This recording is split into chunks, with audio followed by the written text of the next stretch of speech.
All right, cool. All right, we're now live. All right. So we're now recording, Jeff, but live, all right, I'm presenting to everybody. Adam, we all good on my shot? Yeah. All right. Well, hey, folks, Will Hamilton here alongside Jeff Greenwald. Jeff is the man, if you don't already know who he is. He's one of the top mental game experts in the world and a good buddy of mine who I first got introduced to about, I'd say, 18 months ago at a conference called the U.S. Tennis Congress. And I just love Jeff's content, and we've been looking for opportunities to collaborate on instruction ever since. And that's what we're doing in this video series. So let me tee Jeff up real quick and then kick it to him and let you know why you should pay attention to this guy, because his approach to the mental game is different from anything I have ever heard before. And here's how it's different. Jeff's whole approach is that you can't, in a tight situation, under pressure, a lot of recreational players think, well, I need to do something in my head. I need to think my way out of this problem, right? It's the mental game. Everything's going on up here. But what Jeff discovered is that's not actually the case, because there's a relationship between your body and your mind. Your mind affects your body, and your body affects your mind. So to be truly mentally tough and perform under pressure, your body and your mind need to work together. And I'm going to let Jeff explain exactly how to do that. But Jeff developed these techniques over the last, I'd say, 20 some odd years of not only being a competitor. When he was the 35s and under, he was the #1 player in the world. He's basically the best recreational player in the world, and he won the world championships. And he did it again. He won the world championships in the 45s. So this guy has tested his material in the laboratory, so to speak, under pressure in competition, and he's honed his techniques. Now, he's also a psychologist. He has a master's in clinical and sports psychology, and for the last 20 years, he's had a practice out in San Francisco where he's helped both athletes and non-athletes improve their performance. He has worked with many WTA and ATP players, but he's also worked with NBA players. He's worked with some people who have competed on Dances with the Stars. I'm sure many of you are familiar with that show. And he's worked with a whole slew of recreational players just like you and me. I'm actually an off-the-books client to help us improve our mental games. So with that in mind, I want to welcome Jeff Greenwald. Hopefully I nailed that introduction, Jeff. If I messed anything up, let me know. But so happy to have you here today, and really looking forward to hearing what you have to share. Thanks, Will. No, the only part I guess I'd revise is that it was 35 and over, and not under 35. Gotcha.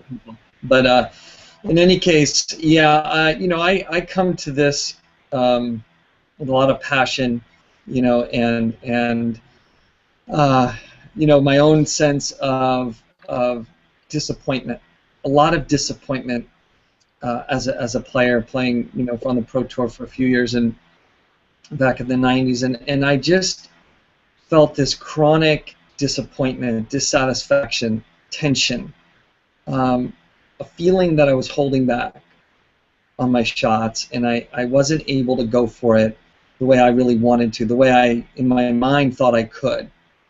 And that bothered me. It bothered me to the core, and I couldn't understand why.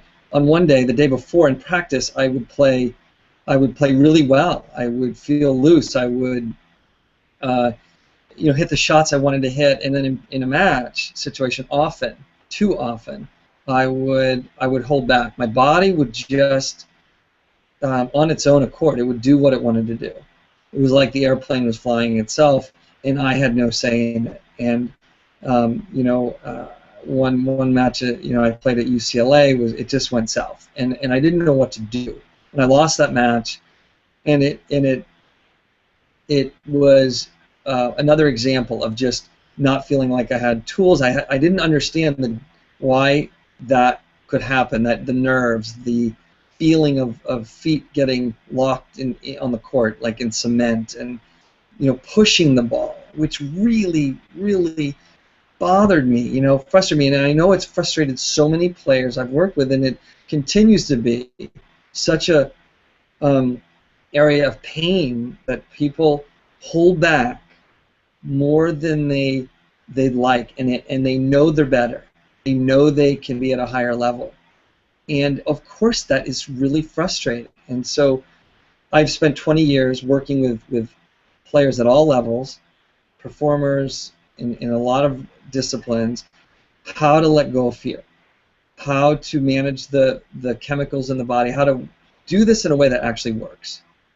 I think a lot of people have been exposed to ideas and techniques and new strategies and things, but there is a specific way that you have to deal with anxiety, nervousness under pressure, which is what we're going to teach here. So I'm excited about that. How much more, would you want me to sort of go into at this point? Kind of help direct me here. All right, that was perfect. So, and I think we can just like chunks like that. So I think this is basically you just launch right into your cortisol discussion. I would tee up whatever couple slides. Just flash them on the screen real quick, so they get recorded. But then we actually want to have you just looking at them and talking through them, but don't actually have them on the screen, if that makes sense. Mm-hmm. Because we want Adam. We just need Adam to have the record there, so we have the slide, so Adam can just put it up there, but then come back to you where necessary. But I think this is where you just talk about cortisol over 3 to 4 minutes, however long it takes. And I might ask a follow-up question. So let's see. I'm going to screen share now. And I think what you say, just as an intro, I say so. Let's get started on what exactly happens. And the reason you can't think your way out of a pressure situation is because when you feel pressure, your body has a physical reaction. And what happens is your body releases cortisol. And when cortisol gets released, this is how your body reacts. So the whole cortisol thing. All right, I'll go into that now. It looks like it's trying to load here. Let's see. Okay. Do you see that? Yeah, how do you react under pressure?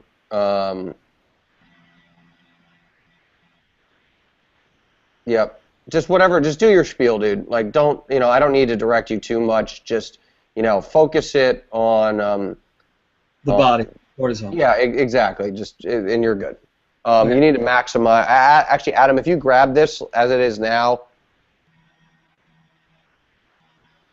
wait for Adam to come unmuted. What do you need me to say here? Well, I'm wondering if he just clips through his various slides, will you have them all? Yes, right now? But I need him to make them full screen.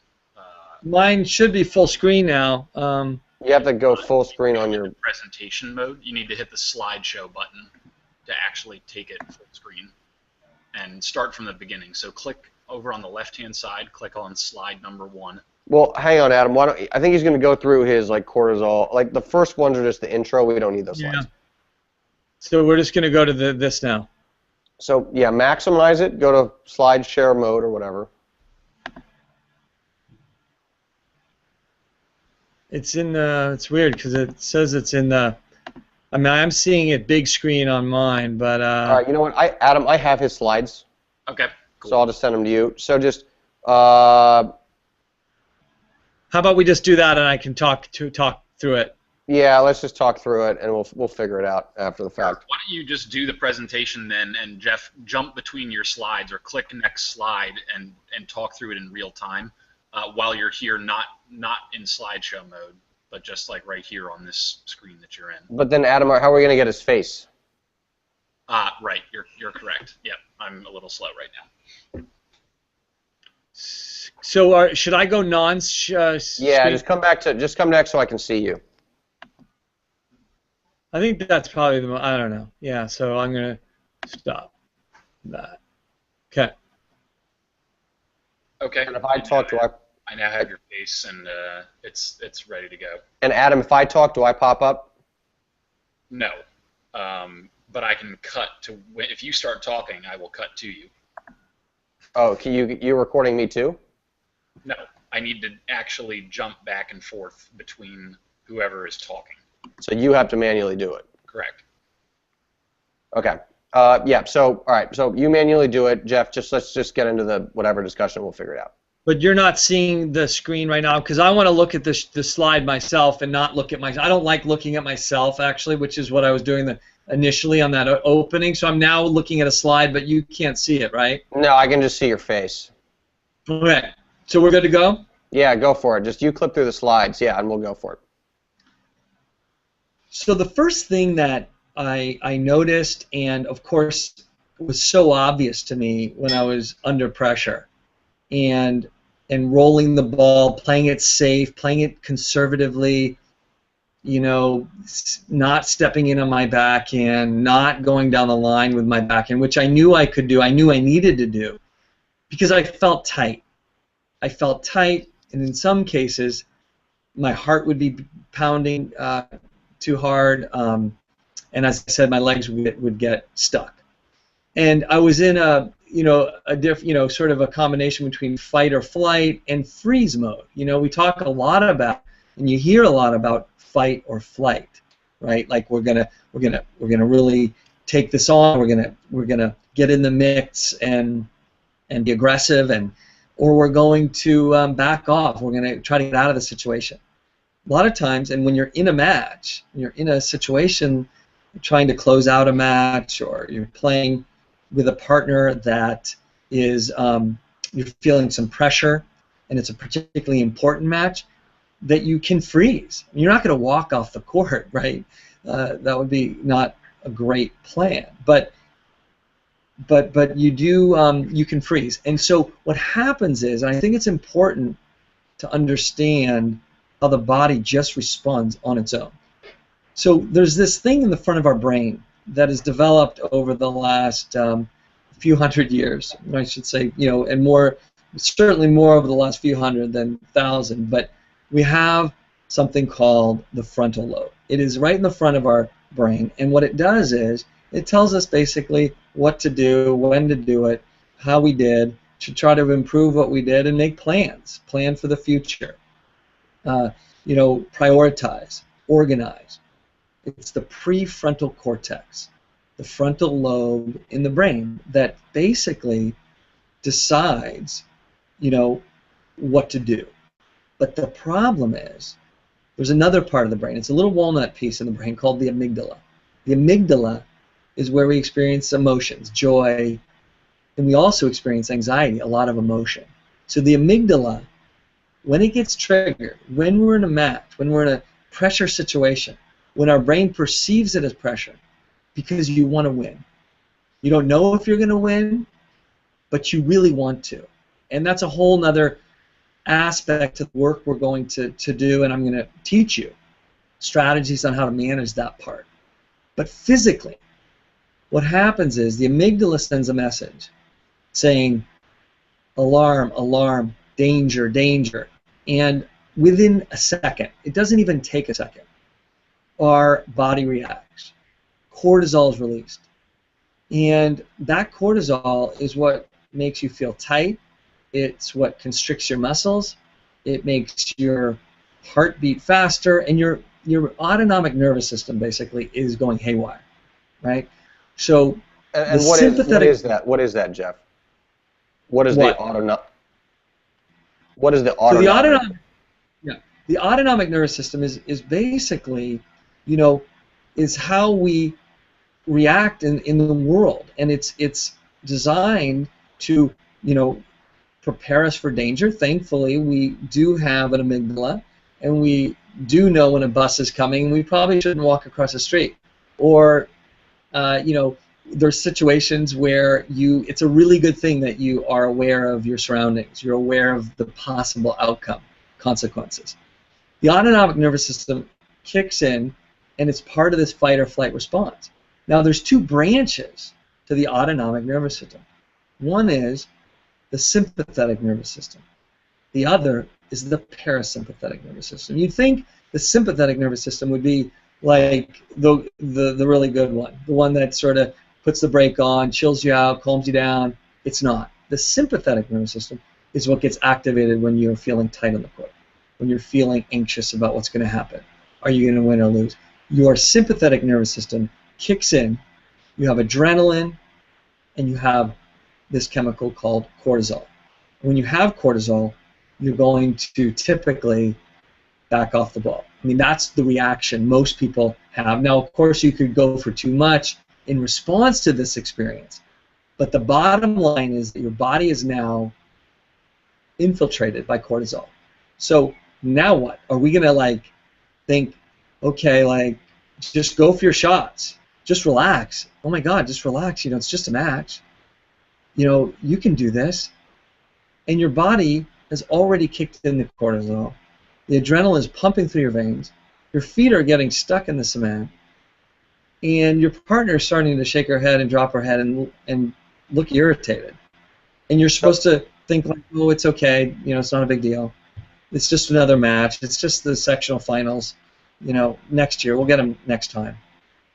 So let me ask Jeff, I want to know if this analogy makes sense, because you kind of alluded to, oh, well, I'm just going to tell my body to override the cortisol, basically, right? So I'm telling my body to override this stuff that's coursing through my vein. Would that be similar to basically somebody who's had too many drinks and then saying to themselves, oh, I'm just not going to be drunk anymore? Like trying to tell your body to snap out of it. Yeah, that's a good one. Very good. Yeah, great. I mean, that's kind of like, you're telling yourself to relax and go for your shots. Is kind of like you've had too many drinks and you tell yourself to not be drunk. And legally, you are over the limit. I don't know. So, do you want me to go with that, or you wanted to go with that? I didn't know. Yeah, I mean, we could. Is that accurate? I'm just trying to relate what you said. It's a good analogy. I think it's a good analogy. Okay, cool. Yeah, no, we're going to cut this, the waffle out afterwards. That's fine. I just wanted, so just keep going with your thing. I just wanted to give people. Yeah, I'm winding down here. No, I'm done. So keep. So just keep going. Conclude whatever you're going to say, and then. Okay. So, and the folks who've gotten my Fearless Tennis CD and all that remember me talking about Patrick Rafter saying to himself at Wimbledon, when he was feeling tight, he said, relax. And he said he got tighter. And then he said, next year I think I'm going to tell myself to be tight, and maybe I'll relax.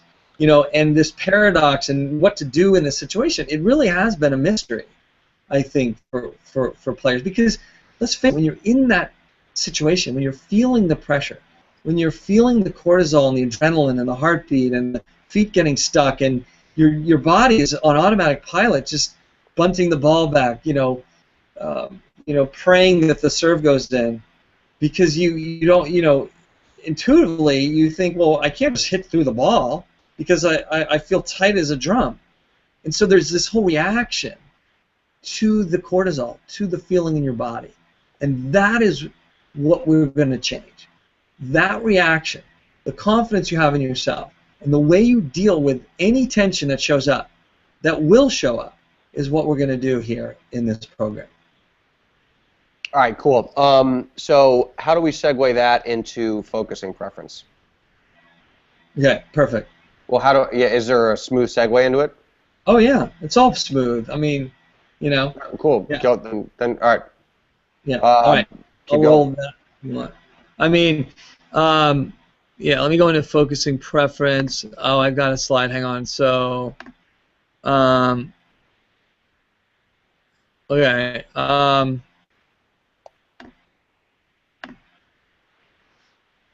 right. So I'm ready whenever you are. Yeah, go for it, bro. So here's where it gets really interesting. And I wish I had this information when I was on the Pro Tour, when I was playing juniors, when I just had no idea that focus was such a big deal. That what we put our attention on, and that each of us has a focusing preference. In other words, when we're in a situation, when we're under pressure, we default to a particular mode, a focusing mode. And It can be, for example, being super strategic, super analytical. And you are somebody who loves data. You are in a career, or some of your greatest strengths are to analyze data, to think things through, complex problems. And so when you're in a situation that even borders pressure, your tendency, your focusing preference will be to analyze, think more, which is not helpful on the tennis court. Usually not helpful in sports in general, particularly with a hand-eye, fast twitch sport, and one that you have actually quite a bit of time between points. Tennis and golf in particular, it's critical to be aware of your focusing preference. So when you're under pressure and cortisol is coursing through your veins, you do the right thing. So some of us, though, happen to be just super action-oriented people, where you execute. You are just like maybe even a little impulsive, right? And you don't think much, but you get very narrow with your focus. So you could be still focused on maybe how you feel. If you notice the cortisol, you notice the nerves, and you start becoming so hyper vigilant, so aware of those nerves, that all kinds of reactions emerge for you, right? Because you're actually caught up in the tension. You're swept away by it. It's hijacked you, and your narrow focus actually kind of supports the anxiety. It doesn't help you shift and play the way you can play. So we have this narrow, very narrow tunnel vision, and so there's different approaches, and some of us are just really emotional. We can be perfectionistic, and it's hard to let things go. And again, more thinking is better in your paradigm, maybe. But what you have to realize is that your focus shifts every moment between points in particular, and right before you actually serve or make contact on the return of serve. That there is a 25-second window, and if you only use 10 of it, you only use about 10 or 15 seconds of your time between points, that you're using it effectively.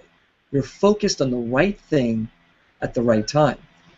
And I had no idea. My mind was all over the place. I'd be thinking about winning or losing, who I'm playing, and I might drift over to what somebody might say to me if I won or lost, particularly if I lost. But both ways, even a good win, how somebody sort of commenting on that, sort of going ahead, right?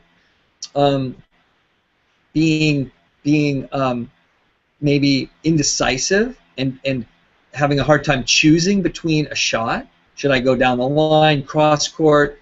Should I roll it back? Should I hit harder? I mean, all of those decisions that get muddled up, and where you can actually go completely out the window when you're under pressure and when cortisol is in your body. So this wide-angle lens that I call it, this narrow focus, knowing when to do what between points, and what to do with your attention. It's like literally having the key to a new kingdom. I mean, it's like having the key to your potential, because everything can flow from that place once you know that you can actually direct your focus like you have a remote control in your pocket. It's truly amazing. So this is great stuff. Let me ask you if this. I gotta plug in my computer real quick. It's batteries are going dead. Hang on.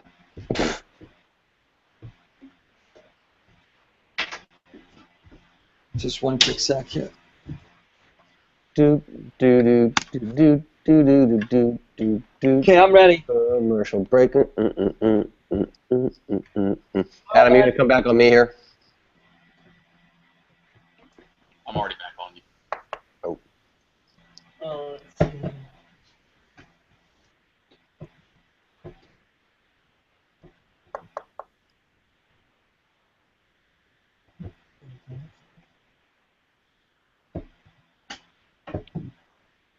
Medulla oblongata.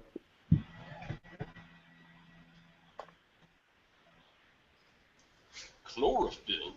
More like chlorophyll. How are we doing so far, guys, with the recording, you think, Adam? Well, record. I mean, unless there's a technical issue, I think we're great. All right. That's just about the right length. I'm gonna wrap this bad boy up. You good? Ready when you are, Will. All right, cool. All right, so Jeff, let me ask you if this makes sense. You know, a lot of the questions I get and the comments on in terms of the mental game, a lot of people tell me, well, Will, I can't stop pushing, and you talked about that before. But other people say, well, Will, I actually overhit. I get frustrated and I go for too much. And a lot of people say, well, you know, in doubles, I'm worried about what my partner will think or the team will think. And some people are just caught up in all sorts of distractions, or maybe a particular shot of theirs goes off and then their entire game spirals out of control because that one shot has gone off. It sounds like those are all different focusing preferences manifesting themselves, particularly, again, under pressure. When cortisol gets released, it kind of makes sense to me now where people's attention are snapping in different directions in pressure situations. Does that sound right to you? Yes, and it sounds exactly right. Well, in terms of, I had a thought. Sorry, I had We're a going to good. start it again. It's cool. No, but you teed that up. So, yeah, okay, I got it. So you know what happens is that we get reactive to the anxiety, to the cortisol. So there's this tug of war with the anxiety. With, you know, you feel tight, you hit a bad shot, and now you're caught in this internal, your own private nightmare, right? It's your own. Nobody can. I mean, some people can see it. Your partner, if you're missing, and it's really obvious, but they may just think you're having a bad day. But you know internally that that you are playing it safe. You're avoiding missing. You're focused on, you know, trying to go for too much. So you're trying to sort of maybe get rid of the tension, and you're overreacting actually to the tension, to the cortisol. There's an overreaction, and the pushing is a way to stay safe and again not make a mistake. So there's this protection that's happening when cortisol is released. When you're feeling tight, there's a protection that kicks in. That our instinct is to try to get rid of it and bust our way through it and pretend it's not there, or you know, and there's nothing wrong with that per se, to hit through the ball and go for it a little bit more. And Rod Laver did that, you know, just tried to whack the heck out of a few. But being able to shift your focus and get out of yourself, so you're not so self-conscious, is critical. So getting it onto something specific is really important, and knowing what that is and when to do it is so key. I want to make the point is that it's this anxiety of the anxiety that can really is the big cost, because then we don't go for our shots. We're stuck, and that's what we want to. One of the things we want to shift is not being such a victim of the feelings we may have along the way under pressure. All right, cool, man. That was good. Let's. I'm not exactly sure where I want to chop that and get into the. We've talked a lot about focusing preferences right now before transitioning to the second video. And so I probably want to move some of this discussion into that second video. Why don't we just? Can I say one more thing, Will? Though, like to play off of your thing of like going for too much. Go for it right now. Go for it. So, well, like there's this.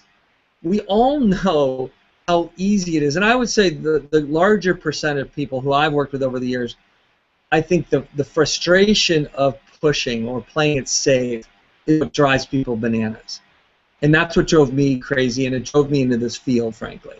You know, of feeling like I was holding back, not hitting through the ball, certainly not feeling the way I did in practice. But here's the rub: when we play it safe, there's a payoff. There's a payoff. You know why? Because we actually win points that way sometimes. So we're getting partially reinforced, playing a particular way, rolling the ball over, bunting it back. They're feeling some pressure too, maybe, or they just don't have a good backhand low slice, and at 5-4, 30 all, they missed it. And you played it safe. They missed. You got the point. So what are you going to do next time? Are you going to go for it? Are you going to step in? Are you going to not get caught in the results as much?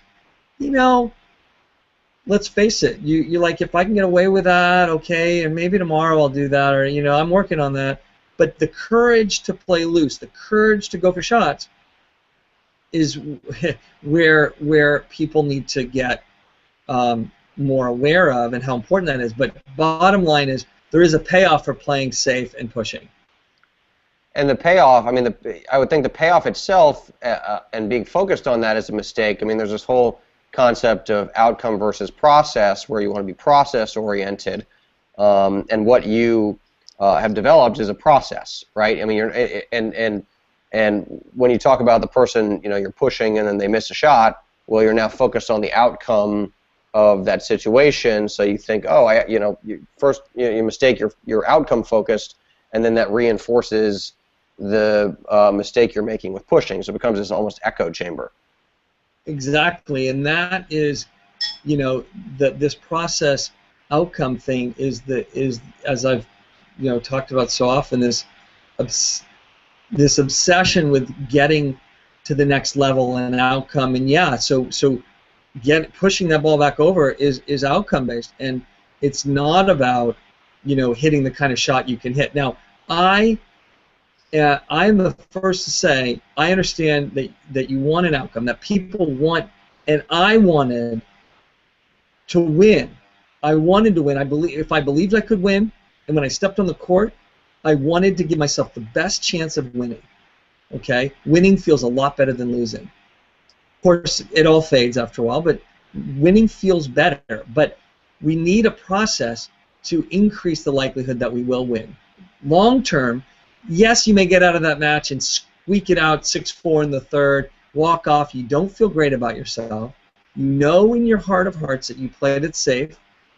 You didn't hit your forehand that you've been training with a pro, but you won.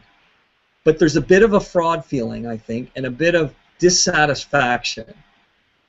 And so this is about embracing the process and still, you know, wanting an outcome, but it has a different energy. It shows up differently in the match, and you're able to put your head down and focus on the right things at the right time.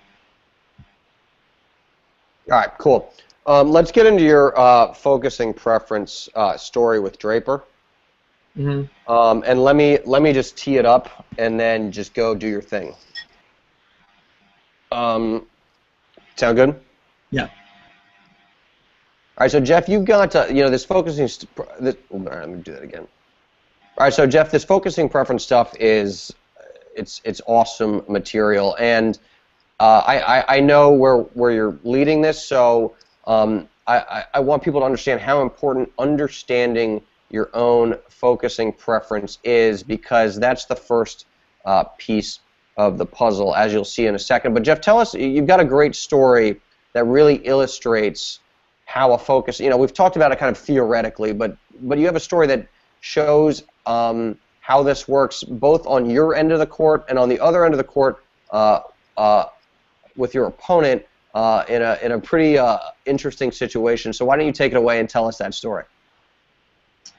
So I think it was in 2004. 2004 when I went into play. It was at the time it was the Siebel Open here in Northern California in San Jose, a $500,000 event. Roddick won it a few times. McEnroe won the doubles when he was, I think, 46 or something like that. But in any case, a big event, and they actually have a pre-qualifying to get into the qualifying of this event. And I pre-qualified. I played 5 matches, and so I earned a wild card into the qualifying. So down in it was an indoor tournament, and And I went in on a Friday night to the tournament site, and I checked in. And so I was in the player lounge, and in the player lounge there were about 6 or 8 players, and one of whom was Scott Draper, former top 50 player, very good player, and I knew of him and a few others, and so, but I was on a quest to figure out what's the difference between junior players, recreational players, and the pro players in terms of their mindset and how they approach pressure, and essentially what did they do under pressure when they were feeling their back against the wall. What do they think? What do they do? How do they feel when they're in those situations? So I created this assessment that you know, sort of created or provided data on the kinds of things they would say to themselves and what their focusing preference was, how their intensity level was, how loose were they in these situations, how did they do when they were coming from behind, how did they do when they were trying to close out a lead. And so anyway, I had this 2-3 page assessment, and you're there just for clarity's sake at that moment in your kind of, you've got your sports psychologist hat on. Right. So I walk into the player lounge, street clothes and a briefcase, and I pull out of my briefcase. I asked the ATP guys who I knew, you know, to do this with the players. And the players, I walked around and asked them if they'd be open to completing this mental edge assessment, and they were all totally fine with it and cool with it. So I gave it to them. It took them about, you know, probably 20 minutes or so. So they were kind enough to do that, and then, you know, I chatted with them a little bit, and they thought it was interesting and hadn't thought of some of those things before, and so I gathered them, and I you know, I read through them and went back to where I was staying, my housing, and yeah, I just wanted to review them and kind of get a feel for, you know, where they were in terms of this pressure and how they respond, and it was just interesting to me. So turns out the next day I'm first round playing Scott Draper.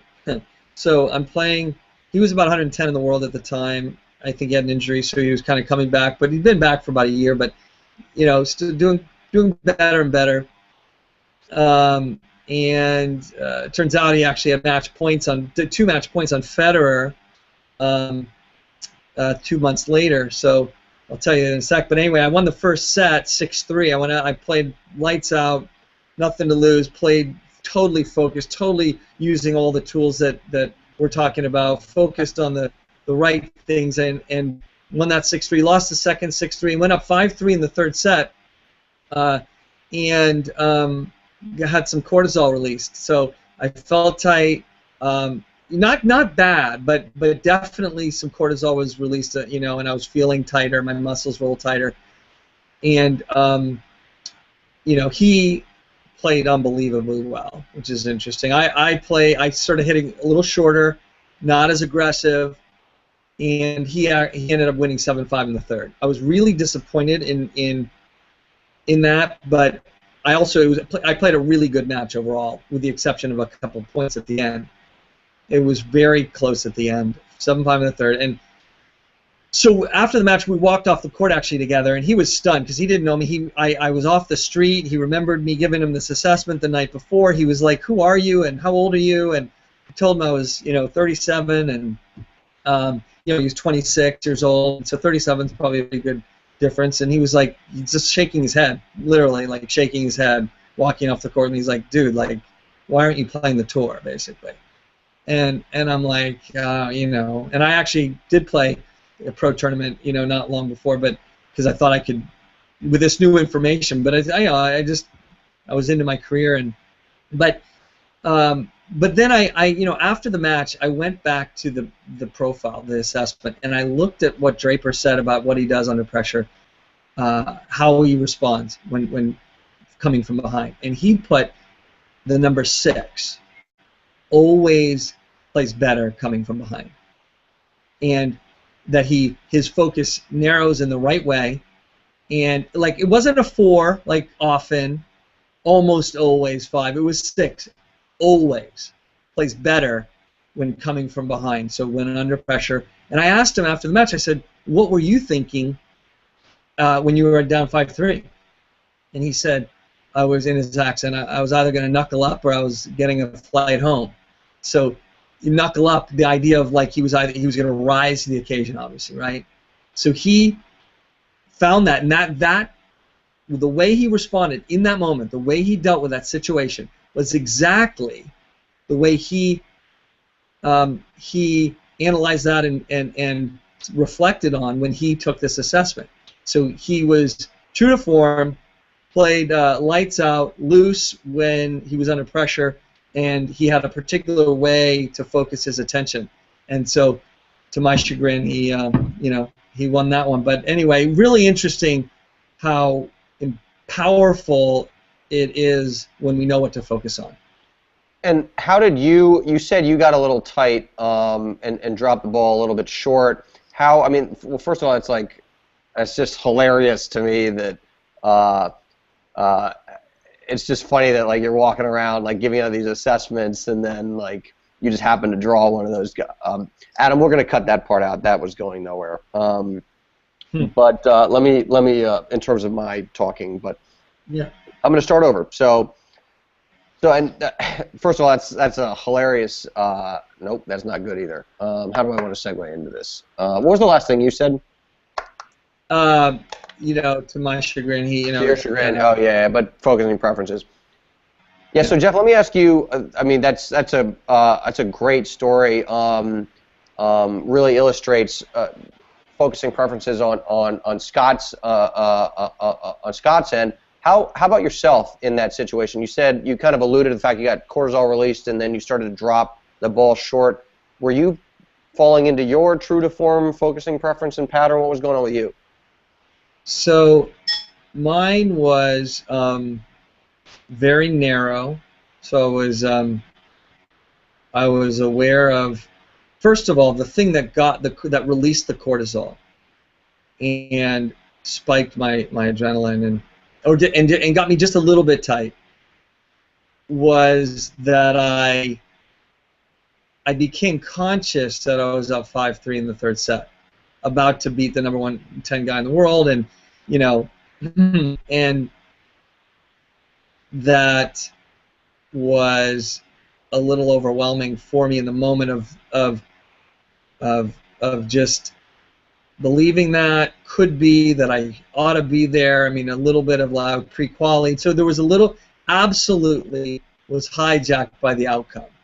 But I mean, when I say hijacked, it's subtle. It was subtle here, and it often can be subtle. It doesn't always have to be so dramatic where the cortisol is just, extreme. But I was definitely, I got tight, and it was because of the outcome focus. So that was a distraction. It was irrelevant thought. But the problem was I didn't have a process to flush that and refocus in the, I didn't have a process that I have now that flushed it. So I did a pretty good job. We had some great rallies. I remember 20-ball rally at 5-3, 30 all or something like that. And I mean, toe-to-toe, but I, on a couple points, I left a little short. He came in and hit some shoestring volleys that were unbelievable. So mine was an outcome focus. I got too narrow then, realizing that I was a little tight and that the tide was shifting, kind of to your point that when you make a bad shot, you can get stuck on that. What does that mean? I felt as though internally the momentum was shifting because I narrowly focused on the way I felt and the fact that I lost some points, and so I got sucked into the feeling and what I thought that meant. I had a story about what the feeling meant, like I'm going to probably lose this now. I might, so some subtle background noise I let through because I was too swept away by the feeling of the tension. So. Well, I mean, I think a lot of people watching this can relate to that because not being able to close out a lead is a really, really common problem at the recreational level. And you kind of mentioned this idea of story. I know so many players say to themselves, you know, they're up and maybe they lose a couple points or maybe they get broken, and it starts to get tighter, and they say, oh, here we go again. This guy, you know, this person is going to come back just like this other match I'm now remembering, and the story is starting to play itself out, and it's becoming this self-fulfilling prophecy, and I'm sure more cortisol is being released. I'm not an expert, but that's certainly what it sounds like. So I'm sure a lot of recreational players can relate to that. I'm gonna do an end segment here for the video, and then we'll go to the dials. So with that in mind, this video has been going on for a little bit, and we're gonna stop it here, but we're gonna preview the next video where you're gonna talk about the 3 things you need to be doing to get yourself under control, to get your body under control and get your mind under control, and this relationship between the two, because you can't think your way out of this problem. You need a little help from your body.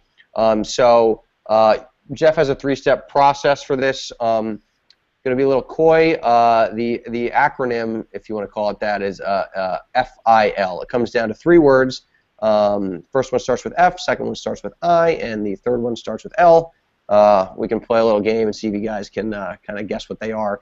But you won't want to miss the next video, because I've personally applied a lot of what Jeff has had to share, and it's had a great impact for me, and it's also had a great impact with a small set of students actually from our community that have experienced Jeff's stuff, and they've just had fantastic results as well. So with that in mind, we're going to sign off on this video, but we will see you very shortly in the next one. So take it easy. All right, cool. Then we'll go next one. All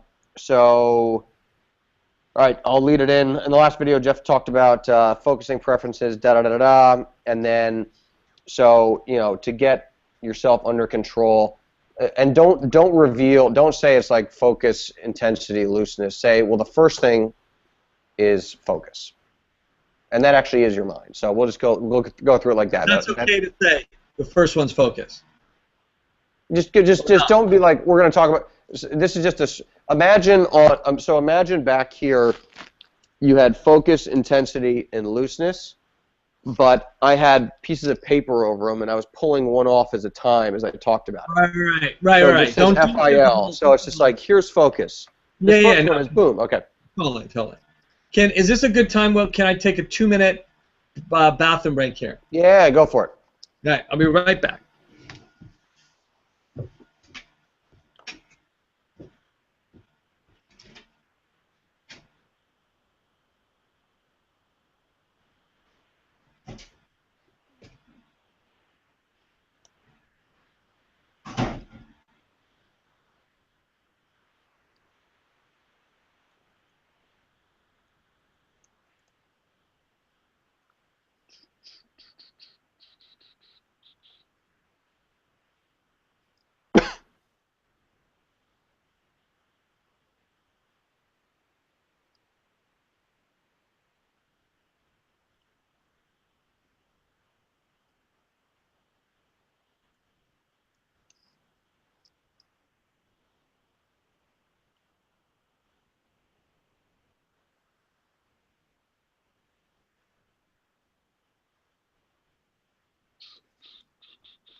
All right, I'm back. All right, cool. Is that a kid in the background? Wow, it's pretty good. You can hear that. Yeah, it's a little playground right here. So Nice. they're like going crazy, little fuckers. Can't take him anywhere. Yeah, not my kids, but anyway. So, no, they're locked up. They're locked up. So, you think my energy's good? It works for this kind of a video, like it is what it is. That's how I roll, Yeah, it's fine, dude. I think it's good. I have noticed. What? I'm not cracking jokes and shit, but that's okay, right? You're all right.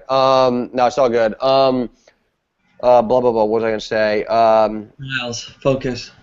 Oh yeah. So this, again, this is just like you need to whatever. We'll just go for it. I'm gonna tee it up, and then we'll clip back to you. All right. All right. So welcome everybody to this third video with Jeff Greenwald. And so far, just a 30-second recap before we kick it to Jeff. We've talked about how your mind and your body work together to either hurt you on court in terms of your mental game, or you can actually use your mind and your body together to help you and allow you to perform better. That's what we're going to talk about today. We're going to learn how to control cortisol, control your focusing preference, and just have a lot more fun on court and actually play up to your full potential. So with that in mind, Jeff, why don't you take it away and tell us what these three elements are to playing well. These sort of three things that work together.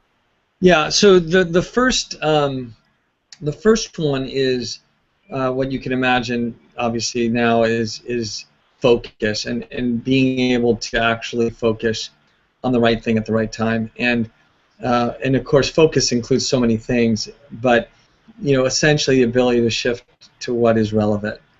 What is relevant in the moment. It is so critical, and of course we need to know what is relevant and then be able to shift it. And I use the idea of a remote control, that you literally get this feeling of recognizing what you're focusing on in the moment, and without beating yourself up for that or getting caught in that, or even if you start feeling a little tight, that you're still able to shift your focus onto something more relevant. And so with focus, what I call the focus dial, and these are three dials.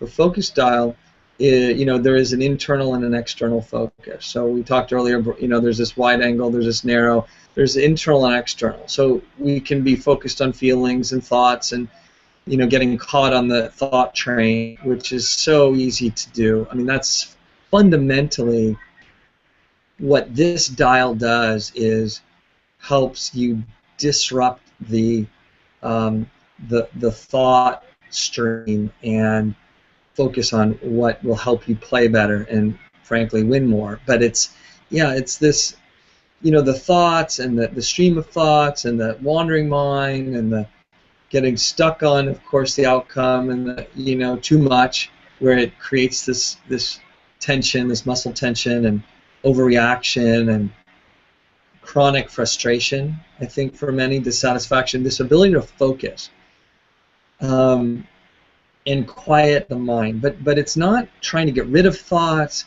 It's not getting hooked into them, and obviously you need to become more aware of when you are having thoughts, which with this program you become more aware of your thoughts because it's clearer when you should be thinking, when you shouldn't be thinking. There are situations, there's a right time to have a strategic or even a technical thought, a technical cue. There is time and a place for strategy, technique, mental, motivational stuff, but it needs to become literally like a science for you. It's personal too. So the focus dial it's really the doorway into your best tennis. Okay, hold on. We're gonna do that again. Explain to me real quick what the focus dial is again. What do you do? What do you do? You want to do the whole thing again, or just a part of it? well, just explain to me first what the focus dial does. So the focus dial helps you shift from what you shouldn't be focused on to what you should be focused on. Is it a scale of 1 to 10 again, or is it just like change your thing? No, the 1 to 10 with that is more of an assessment for how people are, sort of assessing how good their focus is in a particular. Okay, is it safe to say that with the focus dial, Adam, we're not using this for the actual thing. I think we need to sharpen this a little bit more.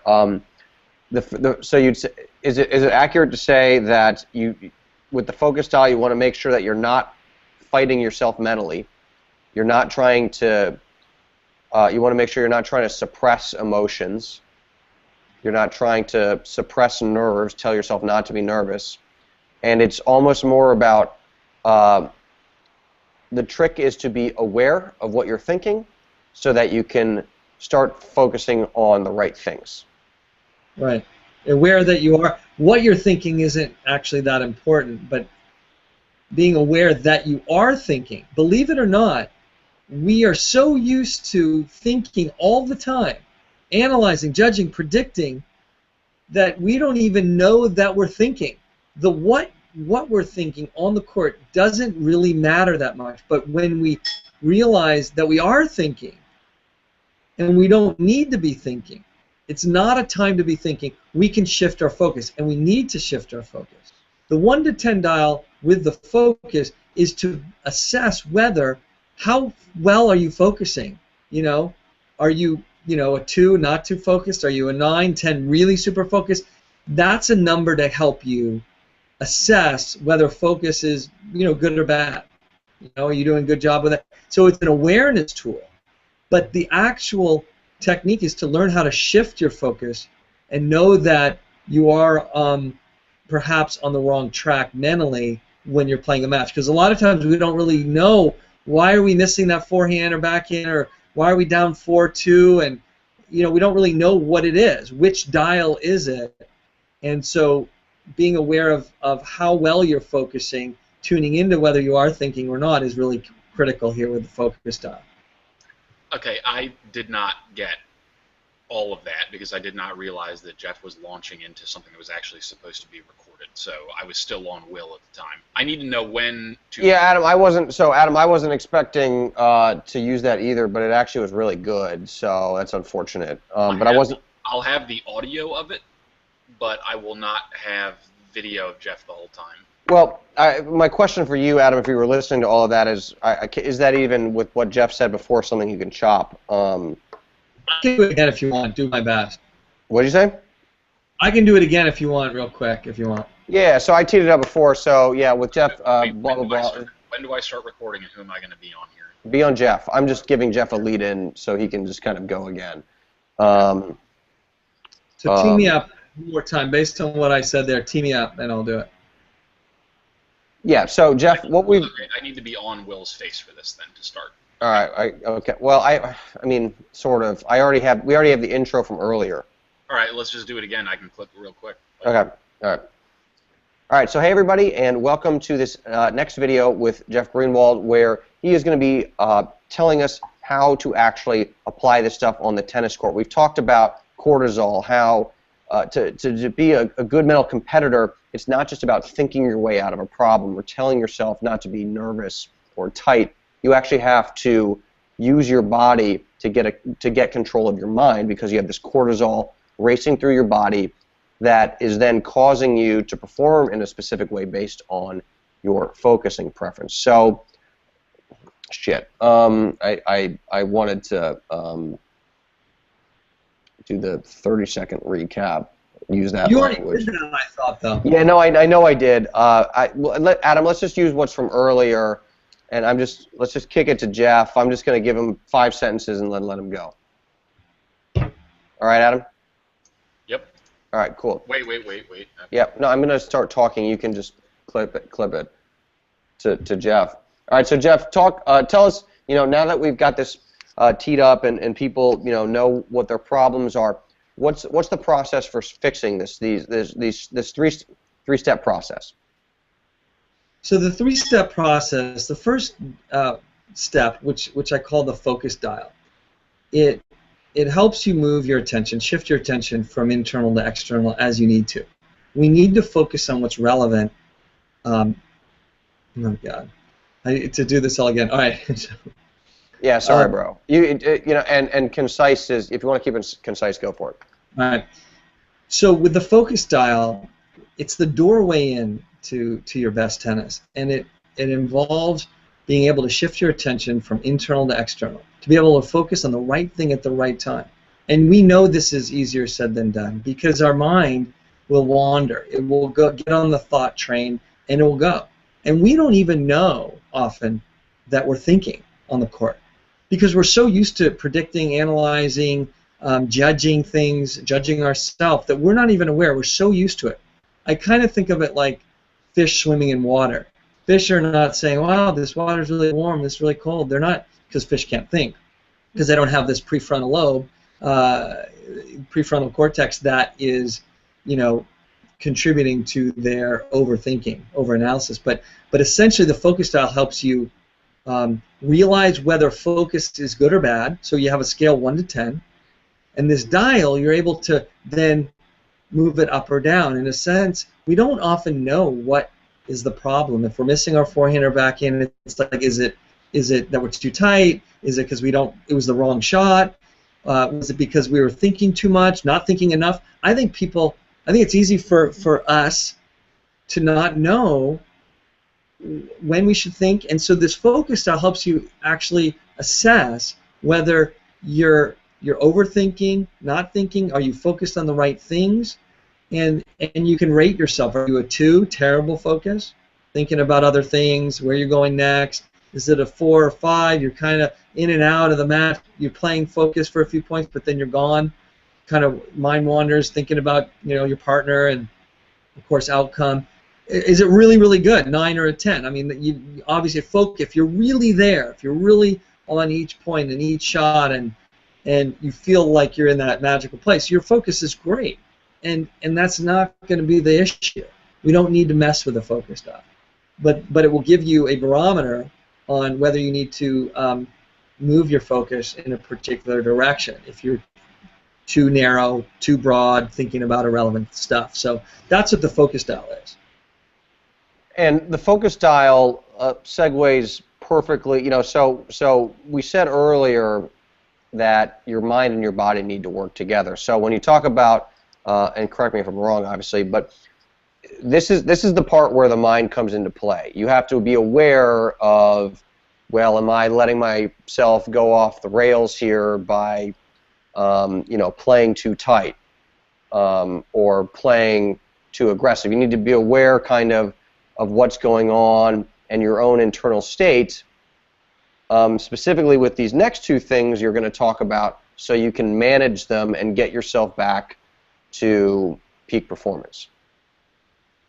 Yeah, because, you know, you may be feeling like you're focused. I mean, you've got a game plan, you know, you're going to play consistent, and maybe you're going to play their backhand in singles a little bit more, or you're going to try to take the net away, and you know, you've got your stuff, and you feel like you're pretty focused. You're not thinking about the evening and what you're gonna have for dinner or the party or work that day. You're on the court. You're trying to win. You're trying to hit your shots, but and so your focus may be fine. You know, often we don't even realize though if it goes off, and so getting more clear on whether we in fact are thinking or not is really important.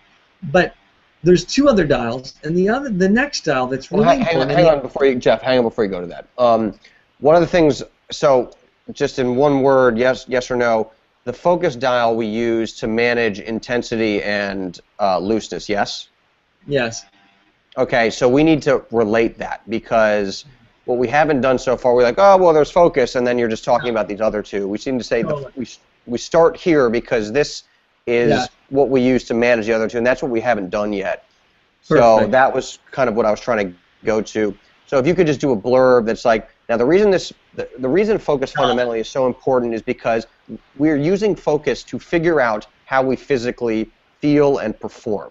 That's the key with focus here. Got it. You know, a lot of people think about the environment, they think about whatever, but they're not thinking about their own body and what's happening. So that's sort of what you need to say, and then move into intensity, and then whatever. So focus is the doorway here. I mean, it's the dial that opens it up for us to get ourselves into the best state we can, to feel the best we can. So to be able to focus on the right thing, to be able to shift your attention to what's relevant, point by point. When you make a mistake, you're able to shift your attention. You're able to know whether you are too tight.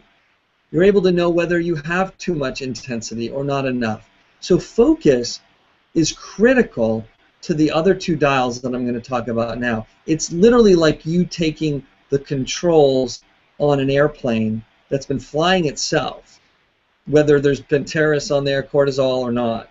And focus dial, you take the controls so you can now decide how fast or slow or which direction you want to fly your plane. You are, you know, an instrument, an airplane, however you want to think about it, but focus is really the key to controlling the other two dials. Most importantly, your body, because your body now is feeling what it's feeling. You're either tight, you're loose, you're somewhere in between, your intensity is up or it's down. So the next dial is called intensity.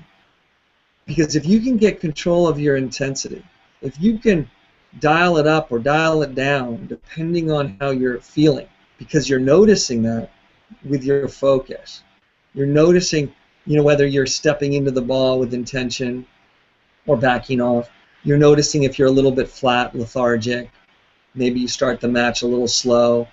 And so the intensity, if you're able to recognize with the focus dial that your intensity is too low, you can dial that up, and I teach you how to dial that up in the right way, so it's not too much, but you're able to dial it up, which is going to also, by the way, improve your focus if that's partly the issue and you're not even aware of it. So the intensity dial will actually even fine-tune your focusing ability. And so they really work together. So these think of them as knobs together, you know, that you're kind of dialing up, and focus is, you know, high at an 8, really dialed in, and the intensity, depending on your temperament, depending on you, and the assessment that I have will help decide, you know, sort of how high or how low, where you should fall on the dial of intensity. So we can actually start to find the range, the optimal range for you with your intensity using the focus dial. So intensity, Sorry, finish your point. There's specific techniques and strategies on how you can raise and lower your intensity level for you that really works for your game and your temperament. And talk just a little bit, just for a quick moment, why intensity? Like, why does that matter? You know, so focus, I think everybody understands, well, I need to be focused on the right thing. But why is intensity such an important pillar? You know, why is it one of the 3 legs of this stool? So the intensity is really important for tennis in particular. It would be less important for golf. But tennis, it involves 2 parts. One is your actual swing through the ball. You need a fluid swing. You need a swing that has intention behind it, that there's follow through, that there's momentum. You're stepping into the ball, that there's physical energy. And there needs to be a certain amount of physical energy that gets started through the ball, so you hit the ball with intensity, not hesitancy, right? And so there's an intention behind it. And so for your mechanics, and also mentally, in terms of that commitment to your shots, I think commitment is a really important part of this. So to actually decide and step into the ball and commit to it and not back off or hesitate involves the intensity dial. So it's important because it's physical and it's also mental. So there's really both, mental intensity and physical intensity, and they go together. Gotcha, that's a great answer. Totally get it. So, so we got one more dial. Which one's that? So the third dial, last but not least, really, because I mean, as important as focus and intensity is, I mean, this dial for me is really very, very close to my heart, and I've had to work really hard with this, and it's helped me off the court. It's helped me on the court. This experience of using my focus, using my awareness, to be aware of my physical tension. So it's the loose dial. So the third dial is the loose dial. Focus, intensity, and looseness. And it's not R for a reason. It's not relaxed dial. Because let's be honest, you're not going to relax on the court like you would. We think of relaxing on the beach, at home, watching a show, you know, maybe a glass of wine and with friends, etc. Relaxing. But looseness is a very specific dial, and I want it to become an association so we can find your optimal looseness for you. I mean, what some people may play better at a 6, 5, some better at a 3. I mean, there's a different number for each person that you begin to get familiar with, that you can actually begin to train. But looseness is so important because it's not a thought. The focus dial has helped you become aware. It's helped you become aware of your thoughts, aware of when you start to drift, when you're focusing on the outcome and irrelevant stuff. The intensity dial helps you get that physical and mental commitment, intention, so you can actually play your best tennis.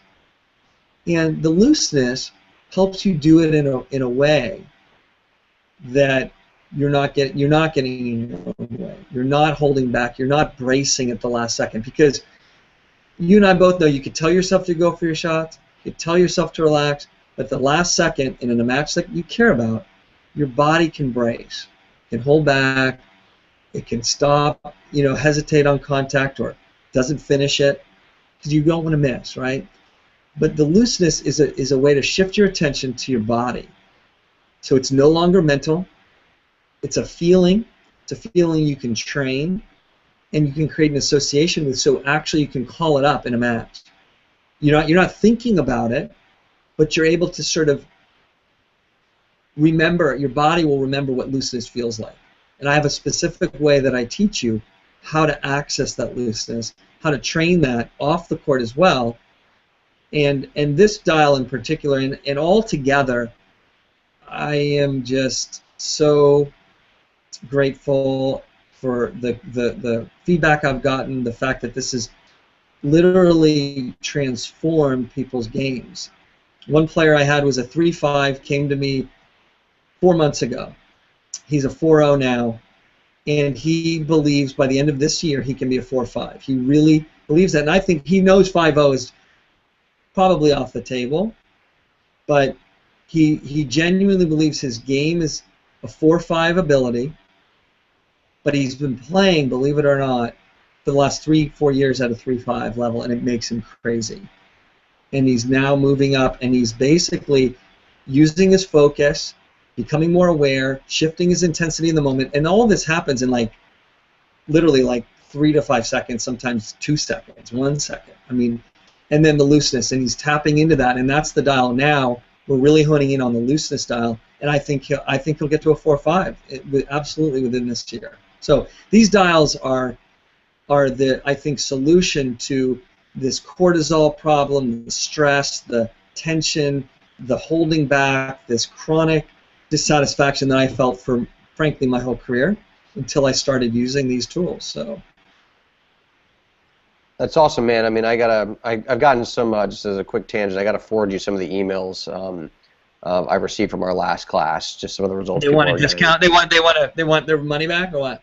Not exactly. They want to double down. Some of the results are pretty darn impressive. So I'll send them over a little bit later. But I want to bring this full circle. So we now have these. We know what we need to focus on in terms of these 3 dials. We have focus, we have intensity, and we have looseness. Now, when we're using these, let's bring it back to the beginning. When we're using these properly, what happens with the cortisol in our body, what happens with our focusing preferences? What happens with the core problems that pretty much every single recreational player struggles with when we talk about their mental game? So once you use this system, what happens? Yeah, exactly. So this is, Adam's going to edit. Adam, just stay on, Jeff. Adam's just going to edit this part out. But literally what I'm asking for is, like, when you use this, what's going to happen to the cortisol? Well, you're going to get it under control, and you'll be able to control your focusing preferences. So all the problems you suffered from in the past, you'll be able to control them. That's like your answer. Yeah. Assuming it's true. All right, I'll do my best with this. I mean, the testimonials maybe you could get and use. Videos might do better than me on this, but I'll do my best. Huh? Yeah, all you need to say is, like, when you do this, what's going to happen is you're going to get your body and your mind working together. You're going to get you're not going to fully eliminate cortisol, but you're going to get rid of this echo chamber where you're reinforcing it, and it gets worse and worse and worse. Right. Got it. Okay. Just see what you come up with. All right. So when you use these dials to manage your adrenaline, your cortisol that's pumping through your veins, and you're in these moments of pressure, you start to feel more present physically, more engaged. Things drop away, so you don't have the same distractions, and you're not caught in that. So it does become kind of like a cocoon. Once you use these dials and train them, you become able to drop tension instantly and hit loose through a shot, even though you may have your heart pumping a little bit and you're noticing some physical tension creeping in. You're still able to stay loose on the dial and hit through your shots with fluidity.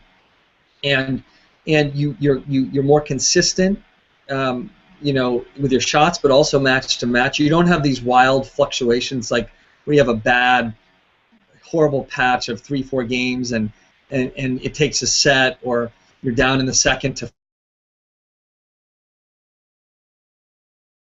You're able to literally moment by moment, game to game. I just lost it.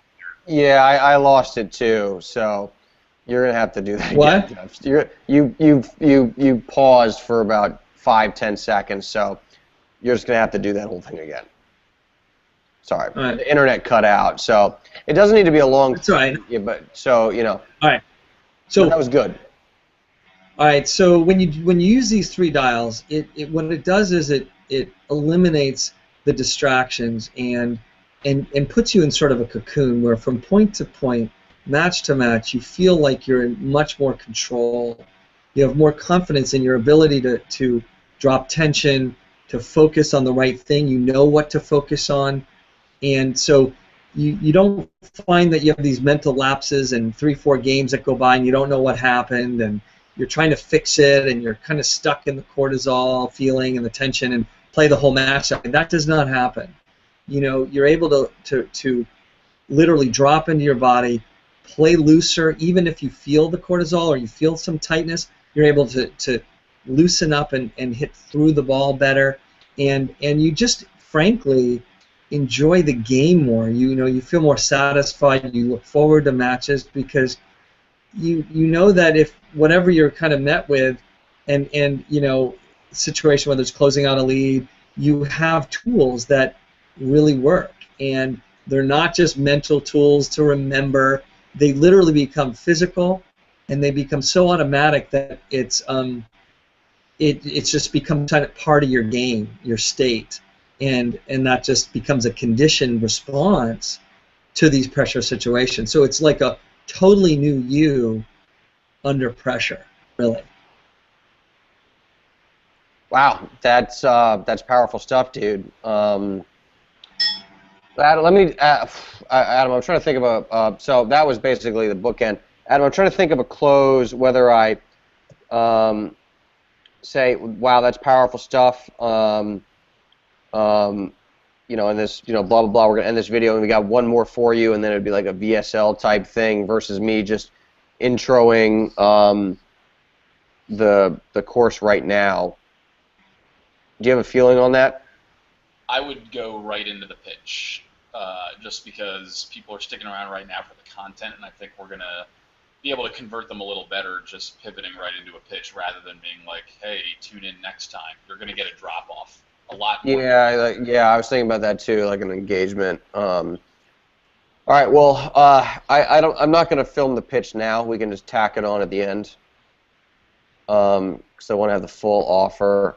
Is Jeff's questionnaire constructed? No, not yet. Okay, Jeff, we're gonna send you. We've found a service that not only sends people their scores when they answer their questions or whatever it is, but it also aggregate the data for you to look at. That's awesome. So Adam's going to build out your quiz Should I in the go next. stop the broadcast at this point then? Yeah, go for it.